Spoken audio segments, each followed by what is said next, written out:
И здравейте хора, аз съм Просто и днес правим томбол номер 4. Един ден точно след като изтеглих старата. Вече давахме победителя на наградата. И това е следващата томбола, ефект този чест. Също така добра е, не е лоша изобщо. И да, нека да видим какво представлява томболата. Значи томболата представлява този обсидиан, този целият TNT, тези Enchant Bottles. Няма си напиша колко са. Не съм ги броял, просто ги наслагах. Тези два меча. Breaking 2 Sharpness 3 Knowback 1. Тези две брадви.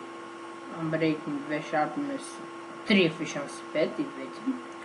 Тези стренчки. Този set Protection 2. Този сет, значи Protection 3, Unbreaking 3 тушки, каската Unbreaking 1, Protection 3 и тези две части Unbreaking 3, Protection 4. И да, Spider спаунерите и две Golden Apples. Значи, за да се запишете за тази томбола, трябва долу в коментарите първо да напишете запис, името ви в EnderGoTP или изобщо в играта. На 58 да, скрайбъра на 75 сабскрайбъра Тейлор Томбълт. Това беше всичко от мен хора, аз бях Просто и чао!